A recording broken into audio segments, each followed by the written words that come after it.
I've made a substitution, and I don't think there was anyone better to get in than the amazing Josh Paul. The journey with Fit for Football has just been the ride of my life. And, you would have to kill me before I don't post. It is so mentally draining because it's like, do I give up now? Do I give up now? Or do I just carry on? Do I push through this next bit? So be consistently good, be consistently average, but just be consistent with it. Even be consistently bad at the start. Don't tell me about consistency, because let me tell you now, posting every day for 2 years is not consistency. Posting every day for 3 years is not consistency.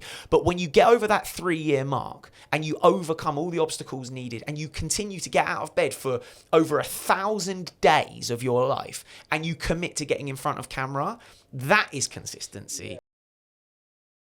Welcome back to episode 5 of the People and Purpose podcast. Now, we have made a substitution today. Rich, sadly, is unwell today. So I've made a substitution, and I don't think there was anyone better to get in than the amazing Josh Paul. Welcome, Josh. Thank you for having me. I'm really, really excited about today's episode. What we're going to talk about. We've had a long chat beforehand, met Josh a few weeks ago, so we're really excited about today's episode. Firstly, talking about, I've seen obviously on your Instagram and TikTok, and you're everywhere at the moment, and you've had some really exciting stuff over the last few weeks. What have you been up to? Great question, and thanks for having me on. I hope to do Rich justice, Yeah, but stepping in for him.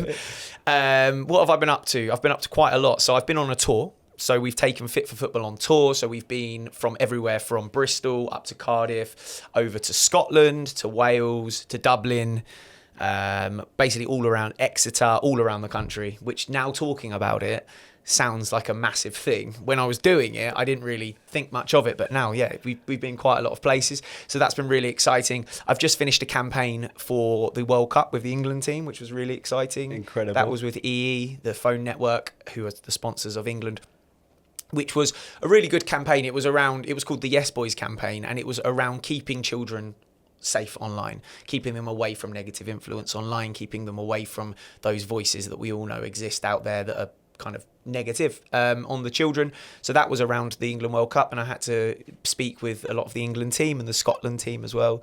So I did a bit of travelling with that. Amazing. That was really fun. We will get onto that in a little while. That's it's a lot more exciting than my life's been over the last how's yours couple been? of What have weeks. you been up to? Yeah, we've been good. Work's been busy. We've got a really, really exciting collaboration coming out this week, Wednesday. So we're excited to put that out. We also we put a video out a few weeks ago about Rich shaving his head. So one of the questions I asked him is how long he was going to keep holding onto his hair. And if the video got 100 likes, we can shave his head live on a podcast. So when he returns, we will be shaving his head. So I take it it got more than 100 likes? We got more than 100 likes. A lot of people shared it, and we got more than 100 likes, which is amazing. So he's going to be bald quite soon. Perfect. Harry, you've been away on holiday. I have, yeah. Yeah, how was your holiday? Yeah, it was good. I saw a vicar in a Tesla. Right. What else? What else did you get up to? I've heard a few stories this morning. Yeah, we went to a castle, a causeway. So you went to it in a boat in the morning, and then in the afternoon you walked back because the tides went out. Yeah, amazing. If you could just ring me about 9 o'clock tonight when I'm falling asleep, mate, and tell me about the castle and the causeway, that would be good. And we've just been talking about gaming, Harry, and you did some gaming while you were away as well. I did, yeah. I played through Resident Evil 2 3 times. Because I did it a second time, but I was 5 minutes over the time I wanted to get, so I then played it a third time. You timed yourself? Yeah, well, I was 2 hours 35 minutes on the second run, and I needed to be under 2 hours 30, so I did it again. Does the loading screen have anything to do with that? It does, yeah. It counts towards it, yeah. What? So you've got to hope that it loads quick? Yeah, when I was younger, I had to buy... I was playing on PlayStation, but the loading times were like 30% slower than on the GameCube, so I bought a GameCube instead. Oh, yeah, I mean, Josh... This is crazy. You've had about 10-minute conversation. No, I love him. You weren't expecting this today, I love were him. you? I love it. The thing is with me, what you will learn very quickly is I'm into football, I'm into fitness, but inside me is a retro gamer that just wants to talk. Because sometimes it's nice to complete... What I love about things like gaming, and this is why my guy Calvin, that we go away together, and we don't rarely talk about the things that we would talk about on the channel. It's nice to get completely away from it and see other things and talk about other things. Like when I go home, and I get onto YouTube and watch things, there's an extreme part of me. Sometimes some of the stuff I watch you just wouldn't get. Like I watch like the 20 top games that flopped for the PlayStation, and it's just such great viewing because it's so a million miles away from what I do and what I am. It's brilliant. It's brilliant. I mean, Harry's brought a lot of that to us. You've brought a lot of excitement. So you've brought up old school wrestling, Harry. Yeah. We have a lot of conversations that we wouldn't generally be having. It's good to get your brain going in that way as well. You know, nostalgia and memory. Going back to old memories is really important. I think, because it makes you feel a different way. Actually, one of the things I was thinking about yesterday, and I don't know what it was. It was Father's Day, so I had a really nice Father's Day with my family. I think it was the first time we'd all been out together for a couple of years, which is mental. But we've got older children, stuff like that. But one of the things that got me over the weekend is like nothing is ever the same. So when you're in a moment, I think sometimes you don't appreciate the moment you're in, but that. You never have the same day twice. Even when you come to work, everything's different. And I think sometimes we forget to live in that moment and appreciate what's going on. And we'll obviously talk about your life and where you've got to today. But I guess it's hard sometimes to appreciate the moment you're in and how good things are. It's really hard. And, like the old saying goes, we never knew that we were in the good old days. And it's such a great saying because you look back now. I mean, I'm 35. You're a similar age to me. So we go back to like 20 years ago when I was 15 and the last World Cup 2006 was on, which I remember it like it was yesterday in Germany. I remember the team, I remember the weather, I remember what I was doing. And I didn't realise then that I would look back at that time so fondly. And now we're in a period of our life where in 20 years, please God, we'll look back and be like, those were the great days when we were building something. You were building the podcast. You were building your business. I was doing my thing. I had people like my videographer Calvin around me. And we'll meet in 20 years and be like, do you remember when we did that tour? Do you remember when we had to stay in bunk beds, which I know he loved? Which was the last hotel I booked. Was it accidentally got bunk beds? That's what happens when you book the hotel late. But at the time, you don't realise you're in the good old days. Yeah. So it's nice to get back there and it's nice to realign yourself, even on a bad day that you're having when it's raining. This is a good day. These are the good days. 100%. One thing I wanted to bring up with you, because I saw your video yesterday. One thing you're doing at the moment, and it's a blast from the past for me, talking about memories, doing the bleep test. Yeah, I did the bleep test. With the bleep test, I've heard lots that it's banned now. It might be. I think it's banned. I shouldn't say this, but no, it's tough. The problem is with the bleep test is there's so many grey areas around it, and there's so many rumours around it. Like, people are like, oh yeah, the bleep test, it's 20 metres, and it's 20 metres, and then they're like, well, the professional footballers do a different one to the normal people. Yeah. I did the normal one yesterday. Like that is the one you should be doing. Yeah. But the big thing that got me with the bleep test yesterday is that I don't know whether or not I laid out 20 metres properly, and that's the big thing because it's a 20 metre distance you need to get to. Yeah. But I just don't know if I did 20 metres properly. And you got to level 9 yesterday. Got to level 9, which isn't great. I mean, it depends what great is. What did you do it when you were younger? Yeah, I've got to 11 before. Okay. So I've got to level 11 before. And it's how much you're prepared to forgive yourself with the bleep test. Because really, with the bleep test, if you miss 2 bleeps, you're out. Yeah. But what a lot of people do is they catch up with the bleeps. Yeah. So if you miss one, they then sprint as fast as they can to make the next one. So a lot of the time you'll get it, but it'll be because you're trying to pace yourself and you miss it. But that's not the idea with the bleep test. The bleep test, the whole idea with the bleep test is that you meet the bleeps every time. You're allowed 2. You're allowed to miss 2. That's it. But I did it. I went for dinner last night, got home, it was 8:30 in the evening, sun was out. I thought, these are the times. I shouldn't have really done it on a full stomach either. And I just went out there and I just got my headphones in. Like I love pushing my body to a place in which it just is going into overdrive. And how's the legs today? They're all right. Yeah. They're fine. I'm gonna play football again later today. Probably means you could have gone to level 10. Yeah, for sure. And I put that video out there to be accountable for like that I'm doing this and what. Yeah. And a lot of people were commenting back, being like, I got to level 12, I got to level 13. But yeah, level 9, it was a push. It was a real push. Yeah, it was like... and it was, I mean, it was hot yesterday as well. Yeah, so by 9 it was. And do you know what, Brian, the thing is with the bleep test as well, it's like anything, it is so mentally draining, because it's like, do I give up now? Do I give up now? Or do I just carry on? Do I push through this next bit? And do I get to the end of level 8 and stop? Or do I push for level 9? And it's like those decisions. 100%. And that is all about mindset, right? Which is something you talk a lot about, and we'll get to in a little while.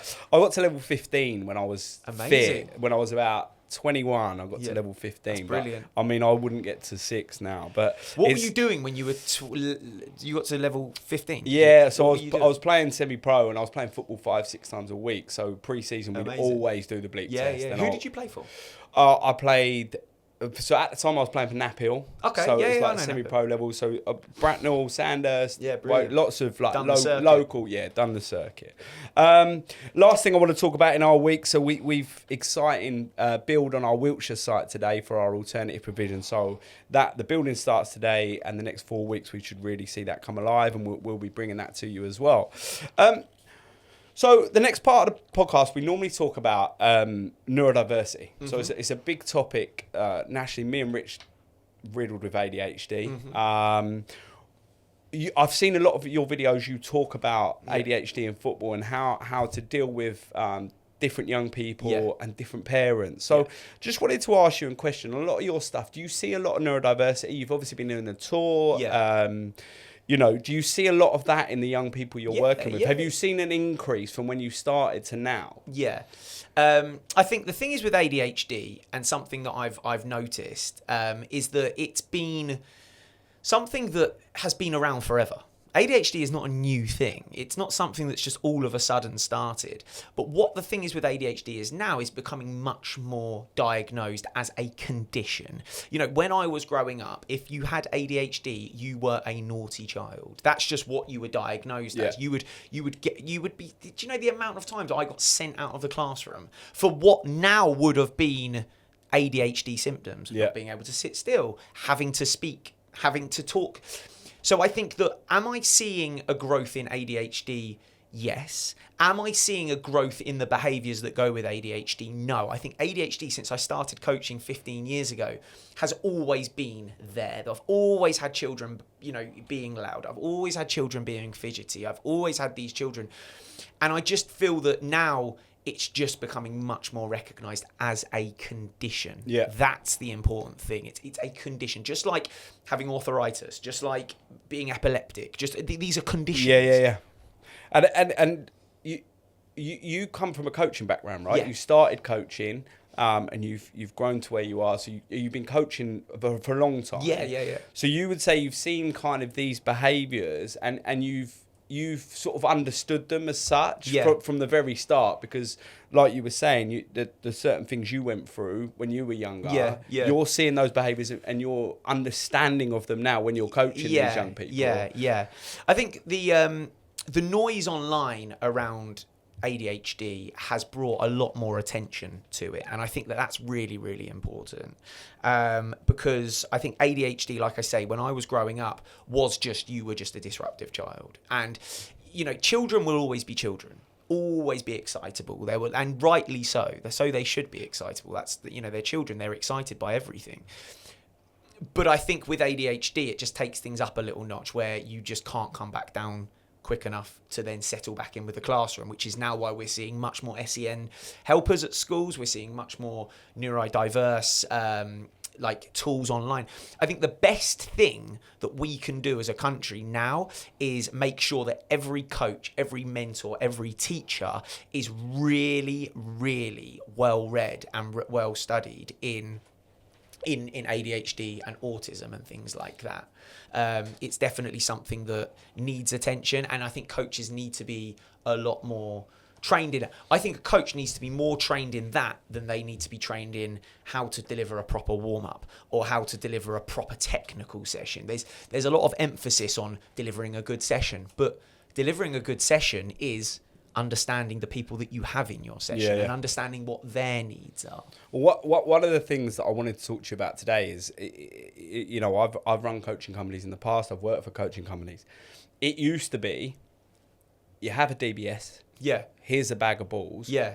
Go and deal with that group of children. Yeah, Essentially, yeah. you know, going back 10, 15 years when I started, that was it. If Yeah. your mate had a DBS, you would give them a bag of Yeah, balls, yeah, they'd go and yeah, work at school. Called a CRB back in the Yeah, day, wasn't it? Do you yeah. remember? Yeah, I do. So what you're saying there is really important for me, because I think a lot of what you, certainly I watch you do, and a lot of what I think coaching companies need to give to their coaches is training in how to build relationships and behavior management. And that's the stuff that I don't think we're taught. We are taught how to deliver a warm-up. Yeah. But actually, if you teach it young person first, build the relationship, build the trust. Yeah.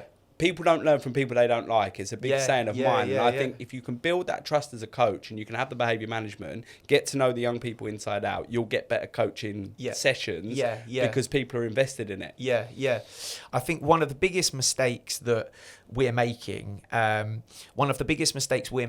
as coaches, and where we go wrong in coaching, is that we are not giving enough attention to the children that have ADHD, autism, ASD, all of these conditions now that are becoming more and more common. We're not helping enough, and we're not helping enough as coaches because we are not getting trained enough. Everything that I've done with regards to ADHD, ASD, autism, working with these types of children, is been self-taught. Nobody's given me a book and said, look, you need to read up on this. Yeah. And the new generation of coaches coming through, you need to be just as good at dealing with a child that has ADHD than you need to be at teaching the child how to do a Cruyff turn or teaching the child how to do a pass.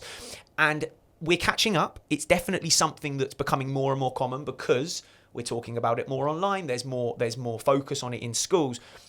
But we can get a lot more out of the next generation if we are trained to an acceptable level on how to deal with these conditions. Because again, like I've said before, having ADHD is a condition. It isn't a choice. You're not just naughty. You're not just disruptive. You're not just fidgety.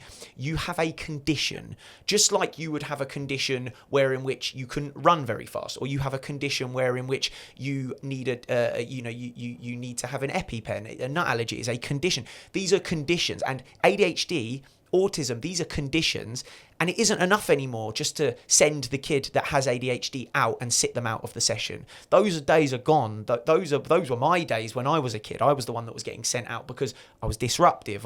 But these are conditions that we just have to learn to deal with. So the future of coaching looks like being able to deal with these neurodiverse children in a way that's going to get the most out of them. Yeah. In a way in which we're going to get to their full potential. How we get there, there's lots of work to be done.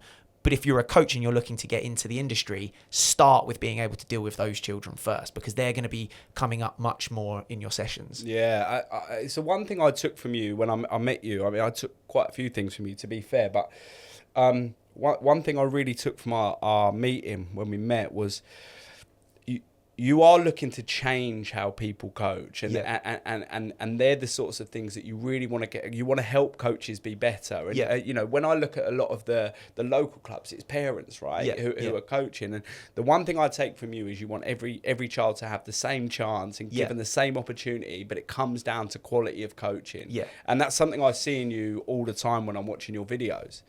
Yeah, it's quality of coaching. You know, where we have a big problem where in which volunteers are doing a job that is pretty difficult to do. Now, the fact that they're doing the job isn't bad on them. Fantastic. You know, without grassroots coaches, we don't have an industry.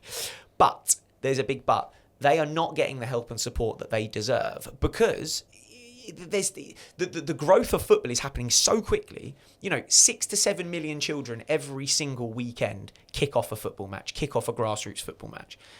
That is a huge amount of children. If you think per 7 to 8 of those children out of the 7 million need a coach, the ratio is ridiculous. And the demand of football is getting so big that we have to bring people in that are underqualified. And my message is very clear on everything that I do. It's about trying to be your best as a coach, right? What does being your best look like? Because not everyone is going to be great at dealing with children. Not everyone is going to be great at delivering information. But just do what you can to help. Yeah. Because without the volunteers and without coaches, we don't have a grassroots game. But, you know, the problem with the big problem with grassroots coaching at the moment is that the parent, the coach, and the player don't understand what their roles are, and they end up getting quite confused. So let me give you an example to that. The coach is the coach. We know that. We know that the coach is the final voice, the voice of the team. But then what's starting to happen in grassroots football now is the parents, they're getting involved. They're becoming the voice of the team, but they're not the coach.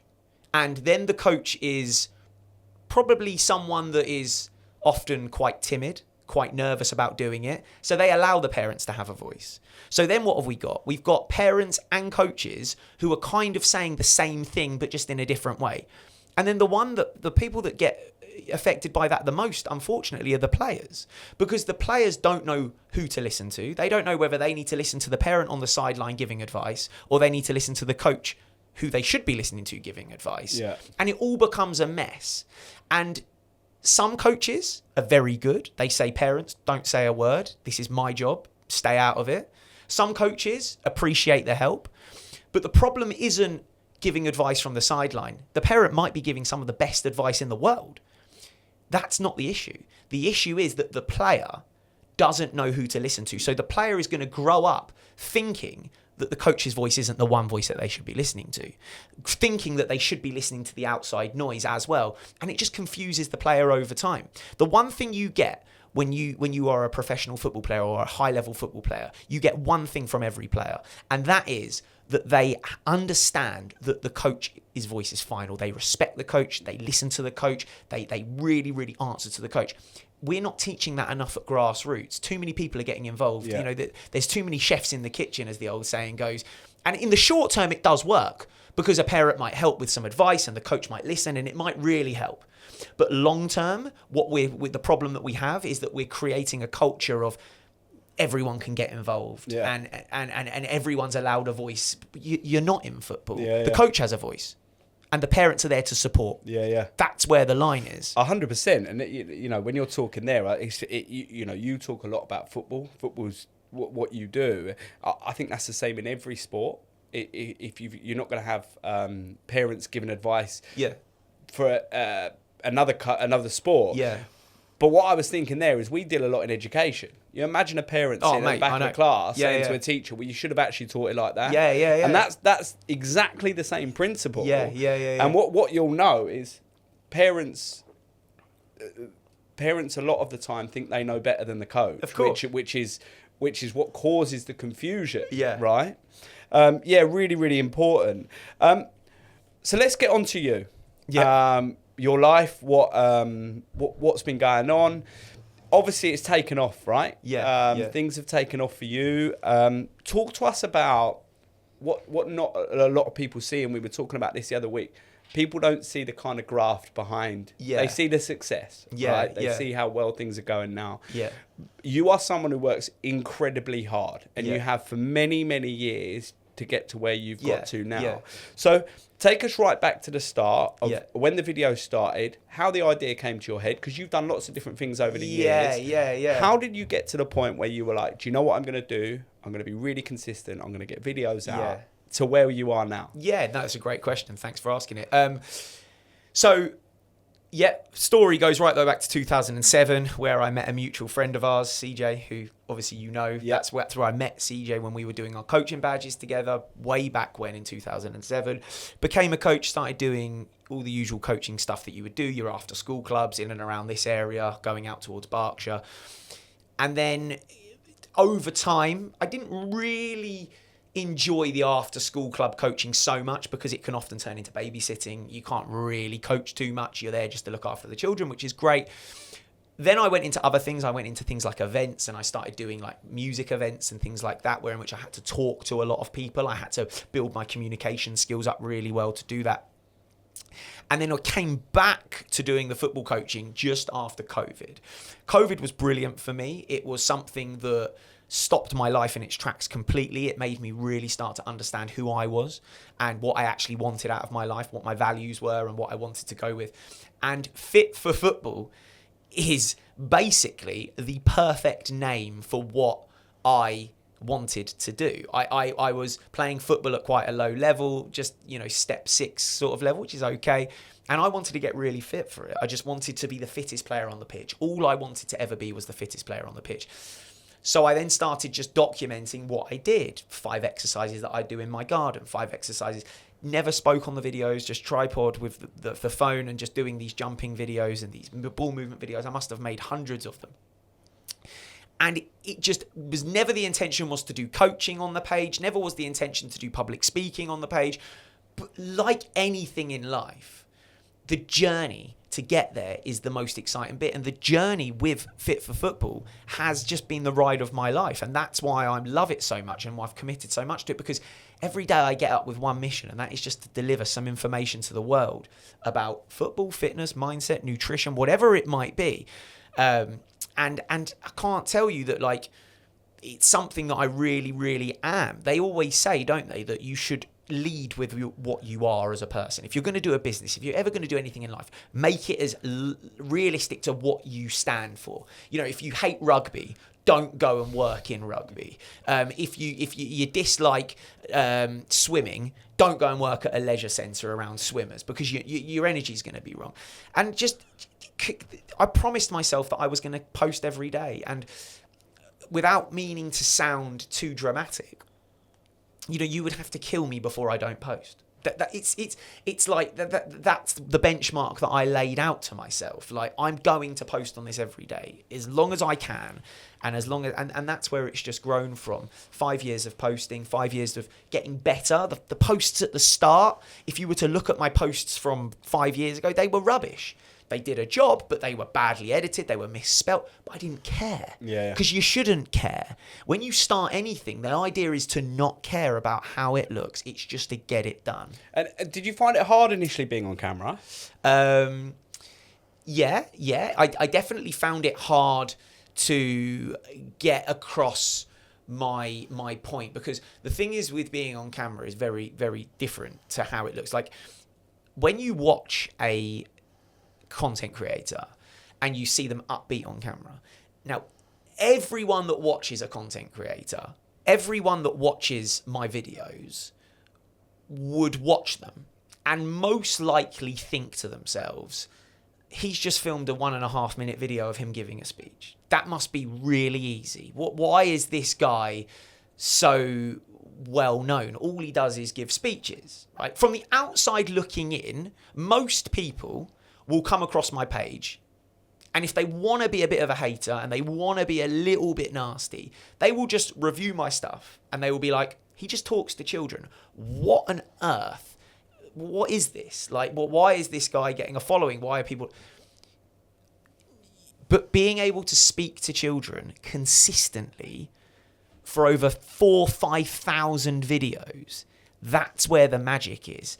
And consistency is the only ingredient you need for success. Yeah. Everything else comes after consistency, every single thing. Because with consistency, you can get better. With consistency, you can grow. With consistency, you can learn.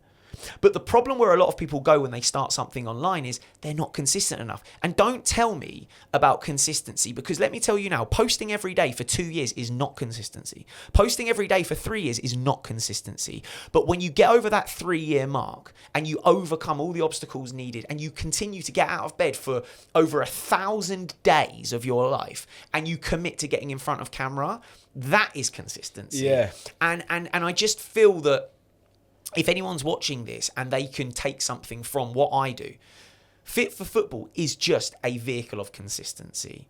Good days, bad days, happy days, sad days, whatever it might be, but we were consistent and we will continue to be consistent. And with whatever you want to be, whether you want to be a baker, whether you want to open your own business selling phones, whether you want to be a footballer, a rugby player, tennis player, trampoline, without consistency, the whole thing falls apart. There is nothing there. So be consistently good, be consistently average, but just be consistent with it. Even be consistently bad at the start, because even if you're consistently bad, you can turn into being consistently not so bad and then consistently average. But it's all a consistency, and I just wish people knew that. Yeah, and look, the one thing I get from you is you have been consistent. Yeah. You know, there was a lot of days where it wasn't easy. Yeah. And you weren't maybe getting through to as many people as you wanted to. But from what I get with you, it's mindset. Yeah. Your mindset is, same with the bleep test, is same with getting fit for your step 6. Yeah. Your mindset is exceptional. Because what you do is think, I want to get there, I'm going to get there, and this is how I'm going to do it. So what I wanted to ask is, based on performance 5 years ago and what your videos are doing, because there'll be a lot of people watching this who want to create content but are either too scared to jump on or are worried about how many views they're getting or how many people are watching them.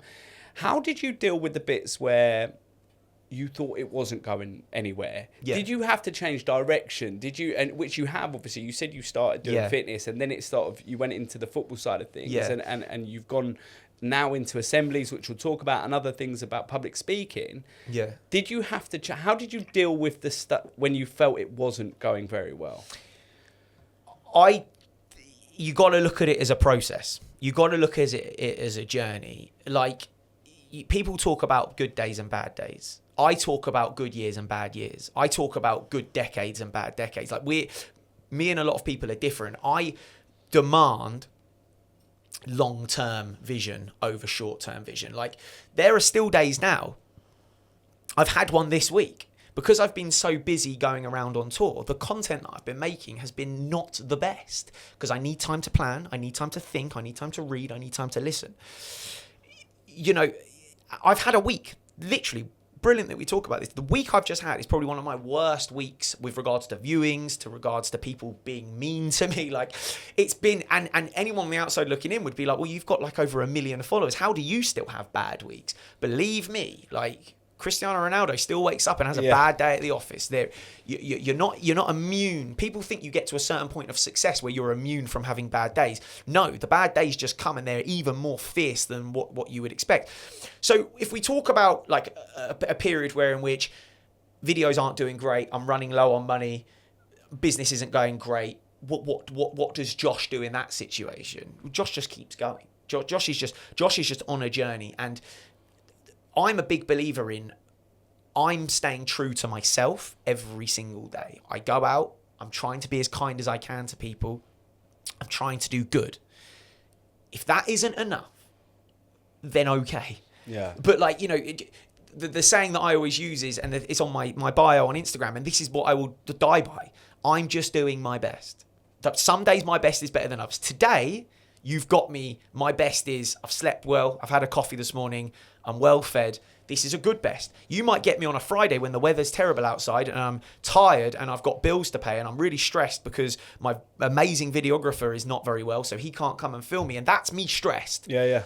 I'm going to do my best on that day, but my best on that day is not my best that you might see on another day. So to anyone watching this that wants to create something, like, are you showing up every day and delivering what your best looks like? Now, your best might look terrible some days, but are you giving it your best? Just trying to stay awake until the end of the day, just trying to keep a smile on your face, and you will get very far in life if you take that philosophy through it. I think one of the big things I talk about is people, and you know, having the people in your life who give you. Everybody wants to know that someone else has been through what they're going through, or someone else can inspire them. And what I see with you, mate, is that you inspire so many by having that mindset. And the message you give to young people and adults actually when they watch is just keep going. If my bad day looks like this, it can still be good. Of course. So, one of the things I wanted to talk about was you spoke there. Negativity online is rife. It just is. It's easy for people to sit behind a computer and write you negativity. How have you dealt with the negativity? So it's not easy. You know, I've seen a lot of celebrities and I've seen a lot of people with content creators talk about negativity and actually how hard they find it. You are a very upbeat person in life. Generally, every time I see you, you're happy, you're smiling. I'm not saying that's the case all the time. No. How do you deal with the negativity? I mean, look, my dad, as much as he's my dad, and you know, with parents, you kind of don't listen to them. You try to, but you know, he said something once to me about something completely irrelevant, and it stuck with me. And he said to me, if you don't want to he said to me, don't go out in the rain and then moan when you get wet. And it's a brilliant saying, and it can be used for anything. I think he used it when we were talking. There was a program on. There was a program on about celebrities, and about how when they get to a certain point of fame, sometimes they just fold and they call it a day, right? Because they just can't deal with the fame. And you know, it's what you signed up for. Like, if someone was coming to my door every single day and knocking on it, and saying to me some of the stuff that they comment on my videos. So if they were knocking on my door and my mum answered, or I answered, and they said, you love the sound of your own voice, and then ran down the road again giggling, I would take offence to that, because I would be like, you know, you've just come to my personal space. Yeah. You've knocked on my door, and then you've been rude to me and run away. Like, that's annoying. Don't do it again, or we're going to have a problem. Like, because this is my personal space. When you post online, your personal space is done. You know, that's why you have private profiles, so that outsiders can't come in. There is protection there. So how do I deal with negativity online? I'm always looking at it as if it's just part and parcel of what I do. And the people that comment negatively on something are really sad people. And I don't mean sad as in they're losers. I mean they're just upset. Like, they're sad within their own life. How can you not be? I don't care enough about someone else's life to ever want them to do badly. And that is how I look at negativity, because nobody in life, not one person in life, do I care enough about to want them to do badly. Now, if I don't care about something, then I would never want it to do badly. I would always just want it to do well, because that's human nature. You surely, as a human, want every other human to do well. Now, if I care enough about something, I will want it to do really well, because I'm invested in it. So I care loads about my brother, right? I love my brother. I care so much about him. So anything that he does, I want to do really well, right? But then I don't particularly care in the nicest of ways, like we've spoken about your business. Not in a rude way, because we don't know each other that well. Now, because I don't care too much about your business, I just want it to do really well. That's just my instinct. Of course I want you to do well, but I don't really care too much either way. But if I'm going to lean with one thing, it's going to be that I want you to do well. Now, my problem with negative people is they care about things that they shouldn't be caring about, and they want them to do badly. So let's look at negativity towards me. Why do you care so much about me that you want me to do badly? Well, there's only one reason. It's because you're jealous. It just is. Yeah. Because how do I know this? Because I'm a human, and I've experienced jealousy myself. And when I'm jealous of the person with the nice car, when I'm jealous with the person with loads of money, you want them to fail. Yeah. You want them to lose it. You want them to trip up, mess up, because you're jealous of them. And jealousy is a trait that a lot of people possess, and social media is allowing it to be highlighted. Because gone are the days where you would run up to someone that you were jealous of in the street, which never happened, and be like, oh, I want you to fail. You're rubbish at what you do, and then run away. You don't do that. But we have the opportunity now online. Negative people have the opportunity to post on a comment and be like, you don't know what you're talking about. You're an imbecile. I hope you fail. Like, why are you how are you still in business? You're a loser. Now that is pure jealousy. Nothing else. Because why do you care enough to drop that comment? Because I know how a human feels. I am one. And never forget that. And you know, anyone in life says, how do you get to where you get to with your thought process? Because I'm a human and I feel things, but I just recognize how I'm feeling. That's the difference. Yeah. Do you find with that mindset, and it's a brilliant mindset to have, right? You want people to do well. Yeah. And I'm exactly the same as that. Probably sometimes to the detriment of myself. Yeah. Because I want people to do so well that if they let me down or something happens. Yeah. My wife said to me once, you know, don't ever change who you are because of the way someone else thinks. Yeah. And I can imagine online, you get a lot of that. Yeah. You know, and you've got to the point where that negativity actually becomes your fuel to do better and do more and teach more and get your mindset across to others. Yeah. Well, look, there's lots of sayings, isn't there? You'll never see a hater doing better than you.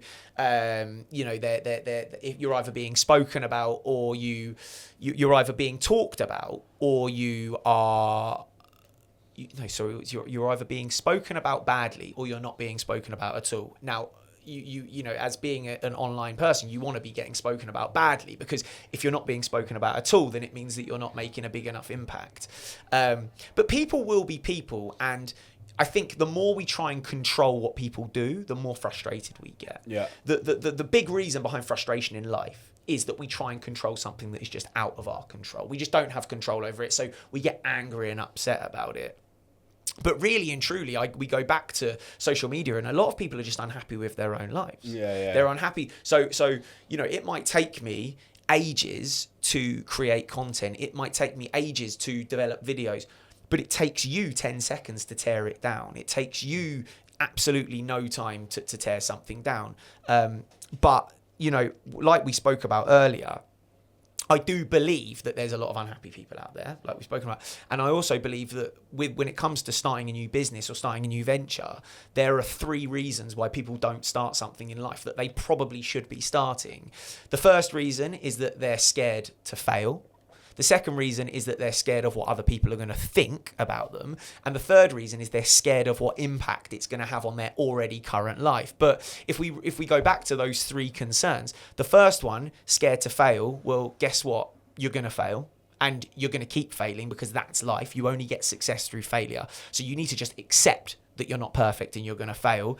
The second thing is you're worried about what people are going to think about you. Well, they're not thinking about you. You're not in their thought process. And nor should you be, because everyone's on their own journey. They've got their own stuff going on, like the spotlight effect, where we think everyone's looking at us and talking about us. They're not. Get over yourself. Like, they're not. They don't care if you succeed. They don't care if you fail, because they're too busy on their own thing. And then the third one is you're scared of the impact that it's going to have on your already existent life. Well, you're thinking about doing other things. You're unhappy with where you currently are. You want to do something, but you're not doing it. That should tell you everything you need to know about your current life. And if it's going to have an impact on your current life, by starting that thing that you're not starting, it's surely going to have a positive one, because you're at a place where you want to start something new. And those thoughts and those feelings will tell you everything you need to know about your life, because someone that is content in what they're doing, someone that is really happy with their life, they're not thinking about starting new things. They're enjoying their life. Yeah. So I think my message to everyone on that is always being clear. It's like, if you want to start something, get out there and start it, fail, let them talk about you. Let them talk about you. Like, we live in this world where we think everyone's behind our back talking about us really nicely. No. Yeah. People are talking about you already, probably not very nicely. So just get over yourself. Like everyone's out for themselves. Like, in life, often they're thinking about themselves and their own immediate family, and rightfully so, because we don't have enough to give to everyone. So look after yourself, and get out there and do it, and it's not going to impact your life negatively. It's really interesting, because before we started this podcast, and what we're doing now with our thank you project and stuff like that, we had all 3 of those things. Yeah. All 3 of those things we had. And the reason we started this was because our work life is you know, it's intense. It's tough, and it's brilliant, and we do amazing things. But we were our fear of starting something like this, and a fear of failure and all of that, and what are people going to say, and everything we've had so far of people outside have been really positive, and it's been lovely, and people I haven't spoken to for years messaging me, you know. One of them said, "You like Benjamin Button? You're looking younger than you did 10 years ago." But it's that message is so important, because and it's not just in content creation, it's in everything. It's in life. Starting a bakery, starting a judo dojo. Like, so many people miss out on opportunity because they're just worried about what other people are going to think. And it's really sad.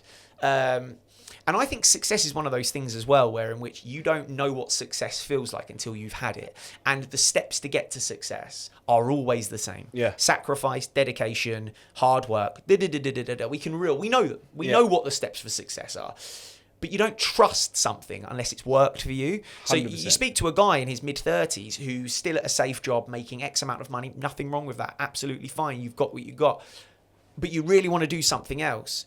Now, for them, it's a big risk. But for someone that's already tasted success in their life, it's not the big risk because you know that the steps are going to take you somewhere. Well, everybody's success is different, right? Yeah. And we talk a lot about people, Rich was sat in a corporate job for many years, didn't have any purpose. And it's one of the reasons that we have purpose in there. Because I think when you find your purpose, someone's success might be going to work in a warehouse and be around people, whereas someone else's, your success might be very different to my success. Yeah. But it's still success for us. And Of course that's it the is. important thing is Of like, course. find your success and work out yourself what that is. It's like happiness as well. Like my happiness looks very different to someone else's. Like if you said to me, let's go to the pub, let's go and get absolutely smashed all day. We're going to be out. We're going to be drinking. We're going to have such a good day. That for me sounds like hell.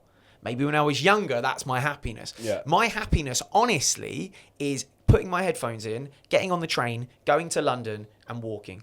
Like if you, what would my happiness look like? That going to get a milkshake and then going to watch a film. Like I go to this cinema where they show films from like the 90s and stuff. And like we spoke about it earlier. I'm really into like, as I'm getting older, I'm learning about what I actually like. Yeah. Not about what someone's telling me to like. Or what you think you should like. Yeah, we grow up being like, you got to like this. You got to like going out and drinking 10 pints. It's like, no. I know what I like. I know what I like. Yeah. I like what I like. And it's taken me 35 years to really figure it out. And I'm sure it's going to take me another 30 years I might like different things. But it's the same with what your success looks like. I've got a friend of mine who's got 3 kids. His mortgage is paid off and he goes on one holiday a year. That to him is success good for him. Yeah. Good for him. Unfortunately, that for me, I've got different things. So my success isn't going to look like yours. Have you had to leave some people behind? Yeah. So like if friendships over the years or people around you and I would imagine in your world, you've got to really trust people that you let in, right, at the moment. And have you had to leave people behind from that world that was once that you thought was the thing? To now, have you had to? Yeah, and they change, don't they? Like people change over time and you change how you look at them. So people that I was once with when I was younger in my 20s and I look back now and I see them now, I'm like, they've not changed. They're the same. They're still doing the same things and that's fine. But I've had to change, and I never forget something happened after COVID, in which naturally we stopped going and seeing our friends, didn't we? We stopped, and I never forget. For the first 2 or 3 weeks, I really missed them. I really missed doing the things that we did, going to play snooker. Never snooker, that's a complete lie. Pool. Snooker. Sorry, I'm not going to start lying on this. I've never played snooker. I have a couple of times. I don't like it. The table's too big. But playing pool, having a drink, going out, staying out late, going to nightclubs, like fun. But when you're out of it and you start to then get into fitness, something that COVID lockdown gave me was like that urge to get fit because there was nothing else to do and I loved it, and that's why I am what I am today due to those moments.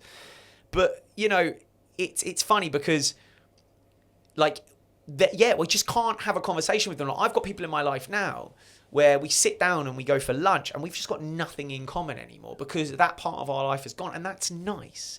It's nice that part of our life has gone because we enjoyed it when we enjoyed it. And now we've moved on, now he's doing or she's doing what she needs to do. And it's the same with ex-partners as well. Like I've had 2 long-term relationships, and when I look back at them, loved the girls to pieces when I was with them, and I still have a love for them now. But you look back at previous relationships, it's like, whoa, like that is so far removed from what I actually want with my life. But when you're in it, so but I think life is nothing more than just learning. All we do in life is learn. Since the last time I spoke to you, there's more that I've learned. Yeah. But are you open to learn? Do you want to learn? And that's the thing. It's like educating yourself. But the thing is, I would say the last 4 or 5 years of my life, I've had contentment. Yeah. And it's so important for me to get that. I've distanced myself from people I need to distance myself from. And it's been so important, but you only do that from learning and what you like and what you need and stuff like that. And saying no. Yeah. Like saying no to My things. worst trait. How refreshing it is now just to say no. Yeah. Do you want to come to this wedding reception? No. Do you want to come on my stag do? No. Yeah. Why? I don't. And my brother said it brilliantly. No adult that genuinely really cares about you will ever ask you why you can't make something. Yeah. Unless they're your close. But I'm saying no to things that like people that I've not spoken to in 5 years. Yeah. That I used to have said yes because I didn't want to upset them. But you felt like you had to. And then what I would do is I'd say yes to keep them happy. And then on the day, message being like, do you know what, I've got a headache. Or do you know what, I'm not feeling great. Or I can't get there. Whereas now, early doors, like, it's not for 3 months. Can you come on my stag do? I'm going to give this one a miss. Yeah. Obviously, I don't say no. That's quite rude. But I'm going to give it a miss. And they if they care about you, they'll be like, no worries, mate. Yeah, like, yeah, yeah. Hope you're doing well, though. Now, if my close friend said to me, do you want to come on my stag do? And I said, I'm all good, thanks. I would well and truly expect him to be like, what do you mean you don't want to come? You're the best man. Of course you're. Yeah. So there are levels to it. Yeah, but of course. But you can't be friends with more than 10 people, I don't think. It's a really important message. Saying no, I think, is one of the biggest messages for people. Because I, for years, have said yes to things I didn't particularly want to do. Yeah. And I'd get myself in messes because I'd said yes to this and this and this. And I had to try and get out of one of them. And then you let one person down and you feel bad for letting them down. Yeah. But I constantly said yes to things. Yeah. And this year, funnily enough, I've said I have to say no to things that I don't want to do or can't be doing. Yeah. And it's such an important message. Let's go to some of the... So we talk a lot about brilliant people. You've had the opportunity to meet some people over the last couple of years, I would imagine, for what you're doing. Talk to us about what you've learned from some of them people, some of the brilliant people that you've had to work with. You've been out with the England team, the Scotland team. Yeah. Who were the people out there that you thought, wow, you'll have looked up to these people, right? Yeah. And you thought, wow, you are incredible. I mean, recently I've been meeting a lot of people. I recently met Jordan Henderson. And I got to interview him. I got to sit down with him. I got to speak to him. And that, for me, was probably one of the most eye-opening moments of my whole life, right? Because I left that interview feeling like I needed to do better, feeling like I needed to level up, feeling like I needed to improve. I don't think in my years on this planet, I have ever had a conversation with someone where the other person, i.e. Jordan Henderson in this situation, was so engaged and so energized by what I was saying. And I mean that in a way of like, didn't break eye contact with me, was very hanging on to my every word so that he got the most out of what I was saying, so he could give a good answer back. And not just a good answer because he needed to, but a good answer because his standards are so high that he wants to honour this interview in the best way that he can. Now, if we break this down, we look at this. Jordan Henderson is England player, ex-Liverpool captain, won Champions Leagues, won Premier Leagues, professional footballer. And then there's me, who is, he doesn't know who I am. I was just interviewing him for a campaign I was doing. But I left that interview thinking, right, those are the levels if you want to be successful. And everything anyone's ever said about Jordan Henderson has always been, he's a brilliant role model. He's great in the changing room. He's brilliant to be around. And I get it. And it's not until I sat down with him, I was like, well, I need to do better. Because if that's the energy and the attention you're showing me, then just imagine what sort of energy he's showing a coach. Just imagine what sort of energy he's showing when he's got to learn something and he's giving a team talk and he's got to lead and be a captain and listen to his players. And that for me was a moment of, there are levels to this in life. There are levels to how high you can go. There are levels to elitism, professionalism. And it was an experience I'll never forget. He just made me want to do better, and that is something I've never experienced. He's a funny one actually, because who was it last week? The two players came out. Who were the two players? It was, I can't remember who it was. Maybe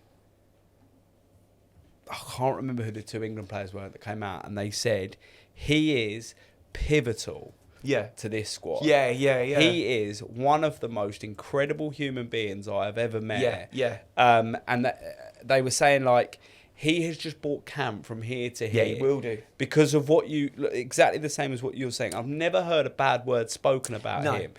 Even at his level and what he's achieved, he gives people the time of day, and he's almost at a human level. Yeah. You think these guys are going to be up here and no.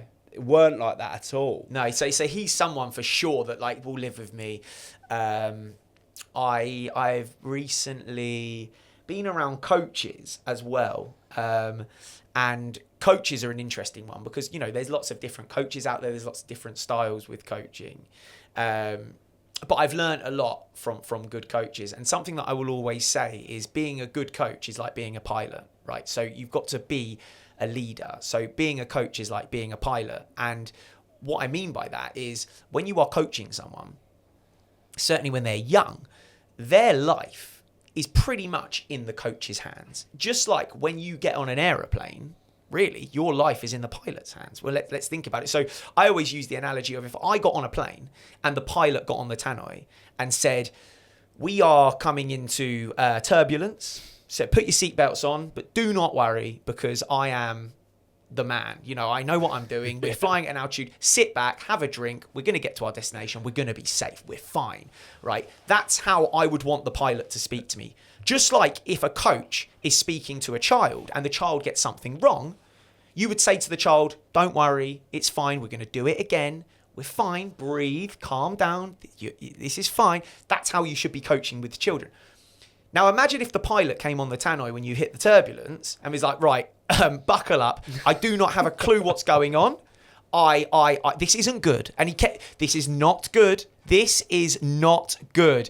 I would love to say that you're gonna come out the other end of this good, but I don't know. I'm worried for you. You would be. What is going on here? This is mental. I don't ever want to fly again. I don't ever want. And it's the same with a coach. Coach says to a child, "That's not good enough. What are you doing?" The kid's obviously going to be like, "This is my life, and you're ruining it. I don't want to do football because you've made it such an enjoyable experience." And more than that, you've made me feel as if this isn't for me.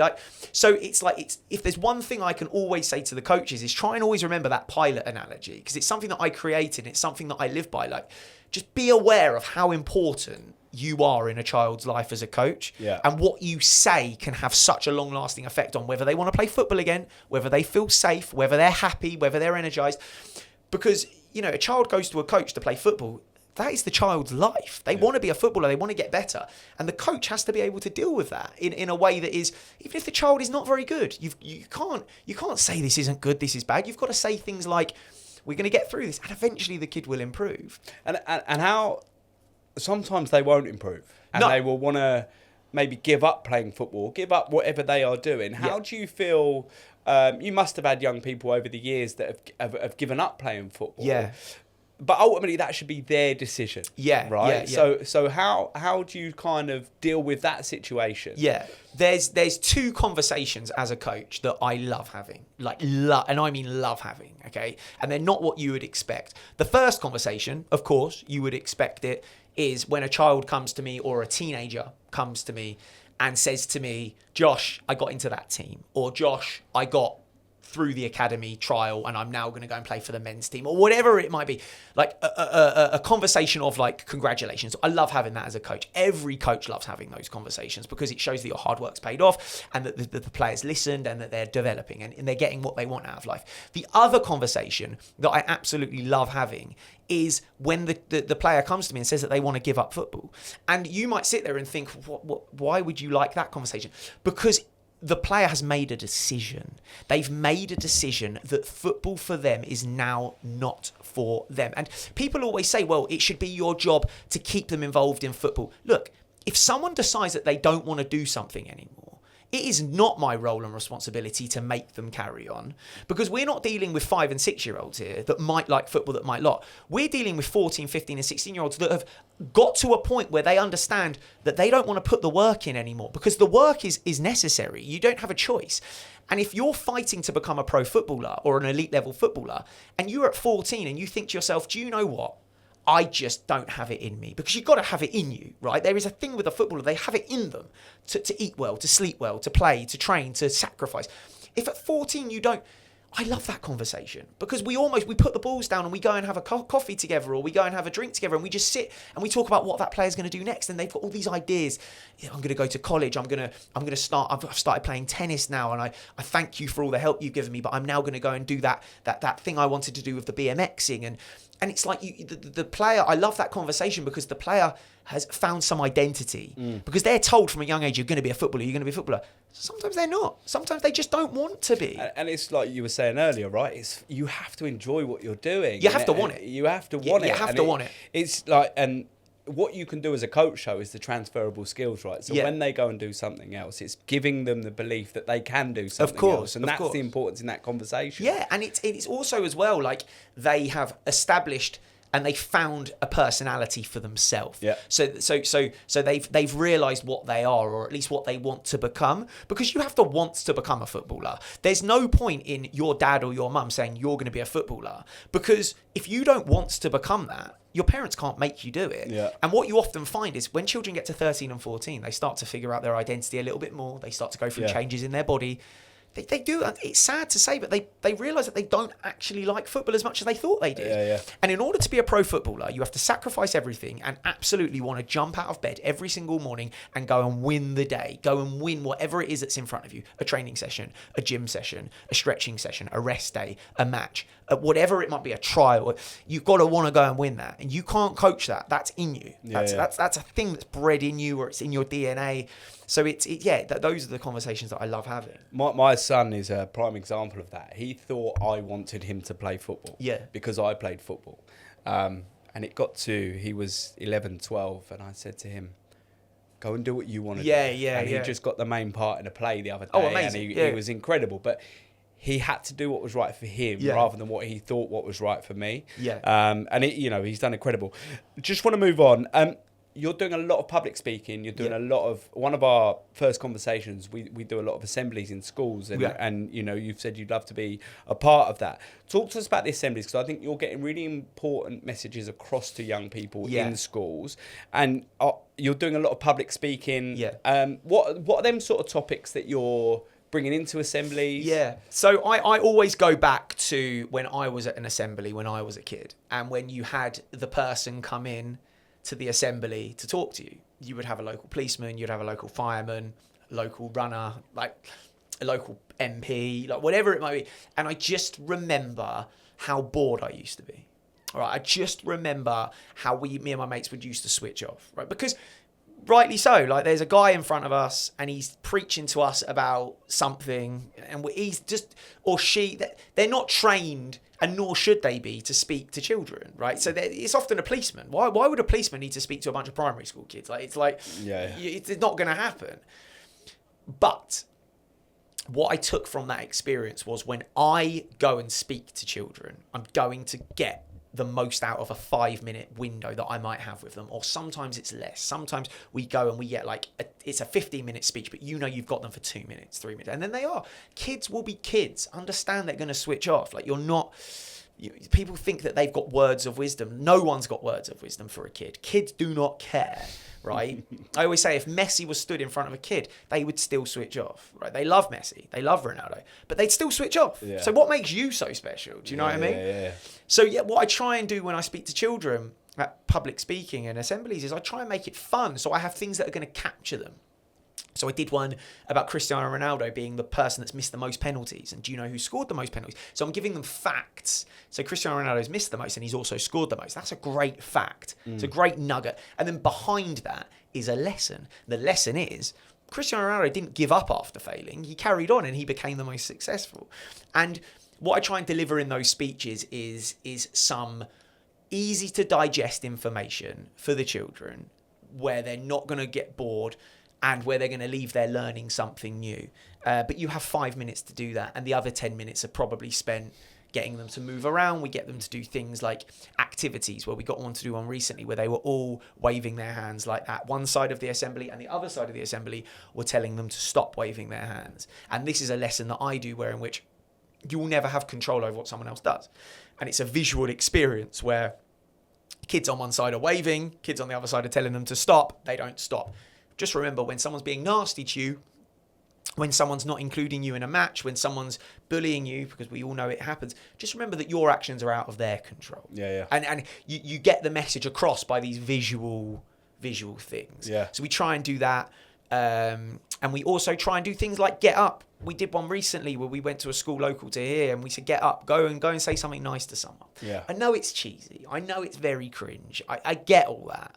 But there is room for it. There is 100%. Room for it. I think one of the things I see from you, and I messaged you the other day about one of your videos in the school. I thought it was incredible. Yeah. it's insightful and it's not boring, and you're trying to make it exciting, and everything you're talking about there, the Cristiano Ronaldo facts, the not having control of how someone else behaves or talks or does something, so important these days for young people. And what you're trying to do and the messages you're giving people are so important, especially in school settings. So obviously we'll put all Josh's details under the video. And it, you know, if you'd like him to come and do an assembly, you're going to come and do some with us as well. Of course. Be really exciting. But there is one more thing on that about kind of like what I just said there about like it being cringe or whatever. It's not cringe. I don't mean cringe like that. I just mean being nice, unfortunately, has become a bit of a taboo subject. If you're being nice to someone in life, you are often looked upon as being a bit weird. It's like, why is this person being so nice to me? Why is this person complimenting me? Which is the wrong way of doing it. One thing that I lead with, and one thing that I make a real effort to lead with, is kindness, being kind to people. I like to think that if you can know me for anything, if you can know Josh fit for football for anything, it is that he showed the world that being kind and being nice can get you places.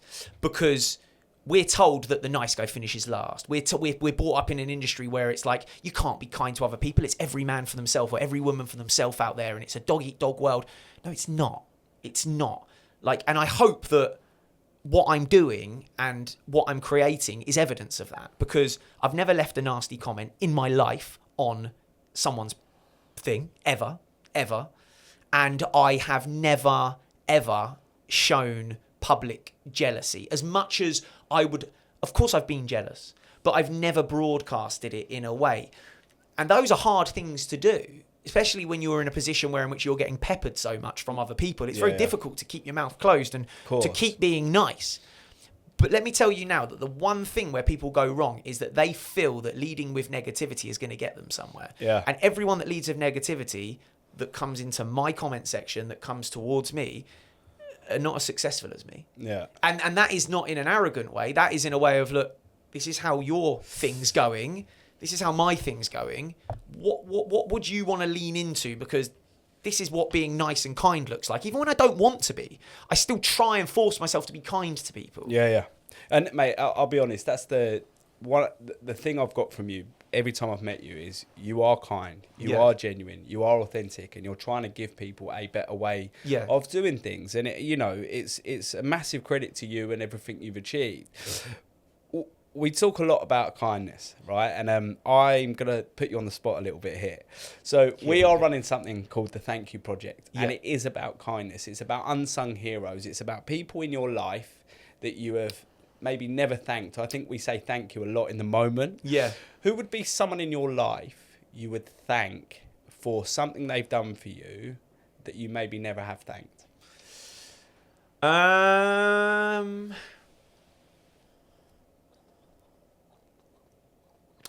I think this is going to sound crazy, and I'm not just saying that because he stood there, because I thank Calvin all the time for what he does. But what I don't think I've ever thanked Calvin for, who, for anyone watching, is the person that makes all the videos that you will watch, is I don't think I've ever thanked him. And you don't need to thank someone for this, but what Calvin has done for me has made me show up every day, because I know that I need to make sure that Calvin has got regular work. Otherwise, he will go somewhere else. So without even realising it, Calvin's consistency to show up is driven fit for football on to become what it's become. Because I think if Calvin was very laid back and was like, I'm going on holiday next week, I'll be back in 3 weeks, or I'm going to go travelling for a month, you can do without me for a month, I probably wouldn't have been as consistent with what I'm doing, because, well, my videographer's gone away. But because he's stuck around, even though there's been weeks where he's had no work, there's been weeks where he's been needed for 2 hours and that's it, but he stayed with it. And now we're getting to a point where we've come out the other end and we're going on tours, and it's much more lucrative for everyone. But I do believe that in the early stages, probably my videographer, for everyone watching, he stood there. I'm not just saying this because he's here, but I got to thank him, not for the videos, because I thank him for the videos. It's what he gets paid for the videos, but it's the subtle consistency when he didn't need it was never a position of consistency. Some weeks they would look, like I say, some weeks it'd be like, I might need you next week. Yeah. But he put his life on hold. Yeah, of course. To stick around. So that's probably something. There he is. But he is an Arsenal fan, so there's every cloud. Yeah, exactly. What would you do for Calvin? If you could do one thing for Calvin, what would it be? I'm doing it for him. I'm making Calvin, and I will. My promise to Calvin is, and always has been, that he will have the life that he wants through Fit for Football. Whether that's going travelling, whether that's buying houses, Fit for Football, or me and my businesses will give him as a videographer and a social media guy and whatever he does, the life that he wants. He won't have to look anywhere else. That's my commitment to him. Some weeks I might struggle to do that, but I'll do that's what I would give back to him. Yeah. And it isn't for the videos. It's not for anything he's done. It's for just sticking around in those. Yeah. Now it's fine. We can't. But year one, let's talk about year one, where it's like, I might need you for 25 quid this week. Yeah. Are you up for it? Yeah, cool. I'll be there. Yeah. Other things going on, and there's other little jobs he's doing. But most would be like, do you know what, Josh? I'm going to go and get a job in insurance because it pays me 40 grand a year, and I'm gonna go on holiday. But I don't think, if you spoke to Calvin, he wouldn't even be like, I did that on purpose for you. He'd just be like, that's just. At the time, it worked for me. And that's why we're running the project, right? Because it gives you the opportunity to think about things differently and thank people for things like that. But well done, Calvin. And, he gets very embarrassed as well. No, it's lovely though. But it is. I'm sure you have people like that in your life 100%. As well. Maybe not now. I'm not talking about now, because now things are smoother. We're out of the woods for the moment. You're never out of the woods completely in business. There's always like that wolf that can come and tear you down. But I'm talking, this is 3 years deep now. 100%. So it's like at the start. Can I pay you this? The difference Harry's made to our life, of course, taking the pressure off what we're doing and stuff like that. And there's people in my life that I've said thank you to, but it's so important because nobody sees that back then. And actually, if you don't have the consistency and the person driving you to be consistent, you're not here today without that. Of course not. And would the videos have been made? Yeah, but would it have been on a phone, scrappy, more time spent editing? Like it's just. And again, like, I'm not talking about him doing his job, because him doing his job is what he gets paid for. I'll never thank him for doing his job. I thank him by paying him, and he knows that. And he's not there being like, you've not thanked me anything. The thank you comes from consistently showing up when there probably wasn't a reason to show up. I love that. I just want to, we're going to go on to some questions in a minute. The last thing I want to talk about, one of the things that really interested me with you when I met you was work-life balance. Yeah. So my work-life balance has always been quite tough. You ask my wife and she'll say to you that I work much more than I'm present at home, right? But you've had to, people won't see the sacrifice, and we've spoken about this a few times today, but you've had to sacrifice certain bits to get to where you've got to. So with me, I've tried to do it all, and it's hard, and it has been hard at times. We've got 5 kids between us. It's hard. Life's been hard. Talk to me about the sacrifices you've had to make with, you talk about relationships, you talk about things like that. You have had to fully focus on this. To get to where you've got to. So talk to me about that, because it was really interesting when I heard you talk about it, because I was like, this guy is so driven and wants to get there. But you have had to sacrifice things. Look, when creating Fit for Football, I sacrificed everything. I'm obsessed with it. It's all I think about from the minute I wake up in the morning to the minute I go to sleep. Fit for Football, how to help, how to create content, new ways of coaching that are going to help is the only thing on my mind. That has made me quite a lonely person, because no one really wants to hang around with me, because all I'm doing is kind of thinking and working, which is fine. It's made me not probably experience things that someone of my age should be experiencing: a wife, kids, a mortgage, because everything's on the project, right? We're focused on Fit for Football. But I'm okay with that, and I love it. I'm not just okay with it, I enjoy it, because my one thing that I want out of my life, this isn't about anyone else anymore, this is about me, is I don't ever want to look back at something and think I could have given it more. I don't think I could give Fit for Football anything more than I'm giving it, because I'm giving it everything. Because there's been times in my life where I didn't give something all I could, and I regret it. because I knew I could have got more out of it. Now, you have to enjoy it. You have to love what you do. I couldn't give all of me to something I didn't enjoy. So obviously I love it. But yeah, when we talk about sacrifice and we talk about success and we talk about achieving something in life, I unfortunately can't give you advice on a work-life balance. I just can't. It's like someone giving advice on something they don't know. I don't know about it. I don't know what work-life balance is. And that's quite sad for me, because there is no work-life balance. It's everything is that could be good. That could be good to help the children, or that could be something that we could work with, or we could do something around that. It just doesn't stop. Yeah. It just honestly doesn't stop. Some days I really, really like get wound up by it, but like I say, the end goal for me is to be able to look back in 10, 15 years at something that's been created through Fit for Football that's helped millions of people, and to know that I didn't leave anything on the table. Nothing was left there. I gave it all of me, and that's my advice to anyone that's going through it. I say it's sacrifice, right? But it goes back to contentment and happiness. You're happy at the moment. Yeah, you look at you're not looking at other people thinking, oh, he is married and he's got this and this. Yeah. You're happy in what you're doing. And then we call it sacrifice, but it's not. Actually, you at the moment are doing everything you need for the business, for Josh, and for what's going on, and the rest of it will come. Of course, and it might not. All I wanted to do 3 years ago was have a busy diary of one-to-one sessions and film a little bit of content with Calvin and do a few drills. Now, 3 years later, I don't want any more one-to-ones, and I don't want a busy diary because I know, as much as it makes good money and you're busy, it takes away from other things. So what's to say in 5 years' time, another 5 years, I'll be like, I can't believe I gave all of my life to just doing that, whereas now I've got a child and a wife that I love. You don't know until you know. Right? Of course. I can't tell you that you're going to absolutely love chocolate cake unless you've tasted chocolate cake. But when you taste it, you might tell me that you love it, or you might tell me that you absolutely hate it, but you only know when you know. So, you couldn't have told me 10 years ago that, Josh, you're going to have a life and there's going to involve absolutely going out with your mates, hardly any. I would have been like, that sounds like a rubbish life. But as you grow and you change, you're like, no, that this is what I want right now.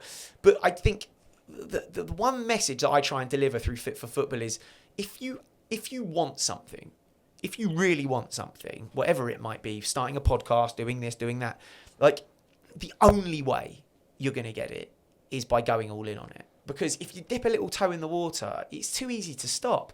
You're too easy to make an excuse. The iPhones aren't charged properly, or your videographer guy's called in because he's too busy playing his computer games or something. It does happen. Yeah, exactly. but okay, today we won't film. If he called in sick today, this podcast would still happen. Yeah. Right? That's the difference, because you would be like, I don't need him that much. He's obviously a massive help. If he calls in sick, he's never done it, touch wood, but if he says I can't make it, he can't come with me to Ireland, basically. I'm going to Ireland in 2 weeks' time and he can't come. There's a part of me that could be like, do you know what? Scrap the trip, scrap this, we're not doing it because it can't.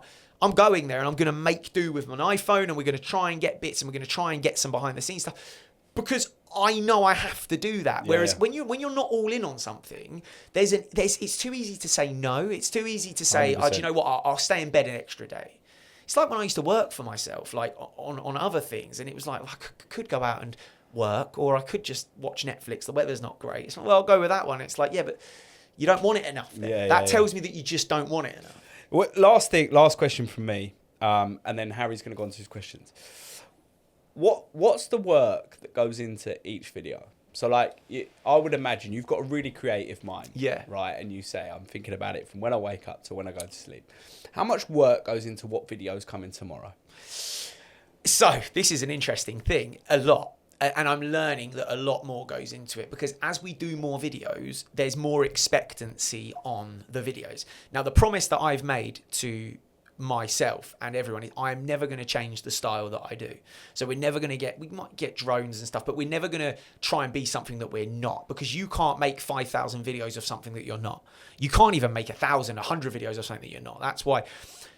But what goes into the talking points and the lesson that I want to teach through doing it is everything. I can't not think about it. So if I'm going to a restaurant, if a waiter comes and is rude to me, for instance, I will make a note in my head and think, what can we do with that? Okay, so you should, because I feel a certain way about the waiter being rude to me. The way it was rude to me, it upset me, or it made me not want to go back to that restaurant.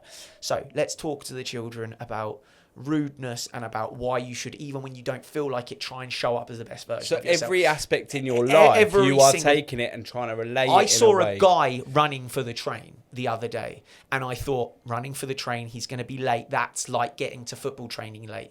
Was he late because he got there late? No, he was late because he didn't get up when his alarm went off, and then he was late with his breakfast. And I'm just, mate, honestly, it doesn't stop. And if it was something that I didn't enjoy, I would have to get help. I'd have to be put on medication, because it could drive you insane. Yeah. But the beautiful thing with it is that I thoroughly enjoy writing it down and translating it to a message, and it works. And you can get it across in the video, right? Course. So what's in there is coming out there. Absolutely. And it's, amazing. Absolutely. We like so many, like, the big one was Who's Got the Problem? That the big video that I did, that was all based on me getting peppered by other people being like, we've got to get out of this. What are we doing here? Like, oh, right, they've got the problem, not me. Bang, there's a video. There's a thing. Cal, not many people know me very well. Like, we'll get to know each other, but who knows me the best is probably Calvin. Like, we share rooms together when we go away. Like, he knows me inside out. Like, I'll be like, right, you do your thing. I've got to go and I've got to write stuff down. Like, I will sit there and I'll be at the hotel bar writing.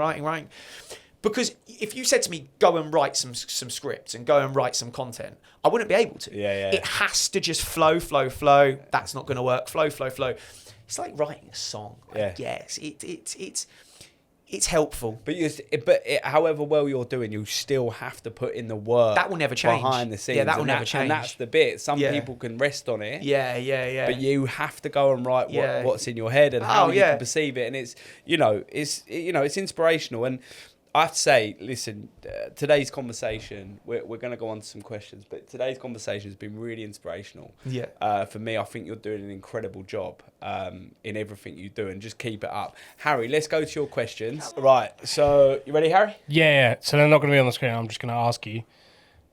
Wow, you were... Mate, what? Calvin wouldn't be this underprepared. Have you been playing Resident Evil? No, I haven't. But I can put them on the screen, but they're not going to be like the nice... Can we have a chat about Resident Evil 1 after this? Because there's a few things I need to know. Yeah, well, absolutely we can. Yeah. I can't believe they you haven't got the big nice animated... The nice animated Someone been off for a week, have they, big man? I know. I apologise sincerely. That's all right. The first question I wanted to ask was, what advice would you two... ginger gentlemen give to people dealing with 39-degree heat that we're experiencing at the moment? That's a very good question. Stay inside. Yeah, get out the sun, unless you are built for it and you don't burn at the nearest site, which me and him do. We're going to have to check in with people this week. Yeah. Like there's a series. Everyone's like, oh, your session's going to go ahead. It's like, not for our children. We don't care about them. We're more worried about you and your skin getting burned. But yeah, we're extremely vulnerable in this heat. We're very fair. I mean, you're actually a bit... Well, I work outside, so I'm a little bit... I've got my coach's tent. Nice. I'm in an air-conned office all day, every day, so I'm pale. But yeah, I mean, my advice would be, one, wear sun cream, stay safe, and we'll be staying inside. Yeah. Fabulous. And the next question is a more serious one, but you have a pinned post on your Instagram at the moment about young lives versus cancer. Yeah. I was wondering if you could just tell Brian a little bit about that. Yeah, of course. So Young Lives versus Cancer is a charity that I've been working with now for 6 years. It's just a great charity. Like, it's people always say, oh, did you have a personal experience? My cousin's child 6 years ago was diagnosed with cancer, and I ran a marathon during lockdown for her. She's, touch wood, fantastic now. She's fully recovered, which is brilliant. But it opened my eyes to, the charity and what they do, and just one thing I can't get my head round in life is children having an illness. I get adults having illness. If I got an illness, if you got an illness, I get it. You've had your childhood. Without going too dark on this podcast, but if you get ill, you get ill. You're older. It is what it is. That's life, right? No one's going to live forever. But a child getting ill, it's just something that I understand. So I do what I can to raise money for that through Fit for Football. Yeah. I use Fit for Football as the vehicle because it's there. I'm rinsing Fit for Football for everything it's worth to raise money for a charity. Yeah. Like video messages to children. If you want a video message from me, that's fine. I'm not going to charge you. I'm not doing that. But you can donate something to my charity. Yeah. We're going to donate some money to the charity as thank well. We'll put the link to the charity underneath as well. And you're going for £1 million, right? Yeah, I'm going for £1 million. However long it takes. Is what you said. For sure. Because my ideology is that if Fit Football continues to grow and my presence online continues to grow, then I'm bringing Young Lives versus Cancer with me. We do tournaments once a year. That raises £10,000 to £15,000. So we do those for the next 30 years. That's already £300,000. Yeah. You know, and they're not going to stay at £10,000 raised. I'm going to make them bigger. I'm going to make you give more money to it. So it's like attaching myself to a commitment. The link will run out eventually, but when it runs out, I'll make a note of what it was. If it raised 5,000, that link's gone. You renew it for the next 2 years with Just Giving, and it's like it's just a personal thing. I believe that everyone, without being a preacher, everyone should be attached to a charity. It might be RSPCA, it might be RSPB for the birds, it might be for the NSPC, whatever your thing is, whatever kind of makes a tear come to your eye, it gives you that stabbing feeling, go with that. Yeah, I agree, and I love that. And we'll put the link below, and please donate if you can. And we'll be donating. We'll be giving you a donation. We'll come along and see you another day. And we'll give you a donation. Next one. The final one. I'm going to continue asking this every week. Is no hands or no arms, no arms or no legs. That is a good one. No, is it coming home? Yes, yeah, of course it is. Let's go with that. I'd say we have to believe first, right? I can't be there talking about belief if I'm not even going to believe in my own country. Yes, it is coming home. That's a great question. What was your answer last week, Brian? I said no last week. No, I did, because I think the thing with England is generally you're not bothered up until the tournament. Tournament comes and you're buzzing, right? And then they played so well the other day that the buzz starts. Then it gets further and further. And I don't think anyone but France has played particularly well. There's been a couple of... I think USA have. Spain, yeah, USA have done really well. Spain played well last night. I didn't think some of the big teams. I think France are the favourites. I think they've got France. They're playing Iraq tonight, aren't they? Yeah. So I'd like it to come home, and it'll be good for England if it does. Yeah. But yeah, that's it. Fabulous. That's me. Amazing. So yeah, Josh, a massive thanks for coming in today and taking Rich's place. You've been a lot funnier. Your hairline's loads better. Here we go. We're gonna. Rich is gonna find it hard to get back in, actually. But Okay. No, mate, it's been a real pleasure to sit and talk to you. No, you're welcome. And yeah, as I said, keep doing what you're doing. It's super inspiring. And we'll see you soon.